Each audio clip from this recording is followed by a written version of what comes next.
Kami ajak Anda ke Mubah, pemirsa, hingga arus balik Lebaran tiba, kondisi Jalinteng Betung Lubuk Linggau masih rusak. Bahkan kerusakan jalan membuat sejumlah pengendara mengeluh pecah ban. Hingga arus balik mudik Lebaran 1443 Hijriah, kondisi jalan negara lintas tengah Betung Lubuk Linggau masih rusak parah. Padahal pengerjaan perbaikan jalan tersebut sudah dimulai sejak sebelum bulan puasa lalu atau sekitar bulan April 2022. Akibat kerusakan jalan ini, sejumlah pengendara mengeluh kondisi Jalinteng tersebut, terutama di wilayah Kabupaten Musi Banyuasin, yang mengakibatkan kerusakan pada kendaraan mereka, terutama pecah ban dan kerusakan pada kaki mobil karena banyaknya lubang di sepanjang jalan tersebut.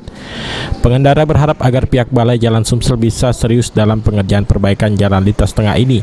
Apalagi saat ini arus balik Lebaran sudah mulai ramai. Jika terus dibiarkan seperti ini, dikhawatirkan dapat menimbulkan korban jiwa. Kenapa, Pak? Rusak? Mobil kenapa, Pak? Oh, rusaknya putus, Pak. Jalan jahat, Pak. Jahat ya? Iya. Dari mana, Pak, jahat? Dari... Kita ini dari Bengkulu nih, Pak. Ah. Terus? Daerah mana nama atas itu tadi itu? Wah. Jahat. Ini jelek bener, Pak, ya?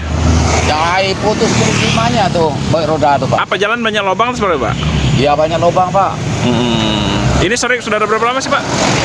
Sudah berapa lama, Pak? Apa? Jalan rusak seperti ini kalau Bapak? Ya, kita ini baru sekitar 2 bulan bawa mobil ini, Pak. Kita di Jawa selama ini, Pak.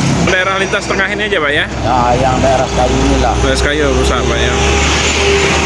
Sebagai sopir, Pak? Ya, merugikan lah kayak ini, Pak. Rusak, Pak, ya? Ini biasanya kalau rusak begini tanggung jawab siapa, Pak? Hah? Kalau ini biaya perawatannya besar nggak, Pak? Ya, besar lah, Pak.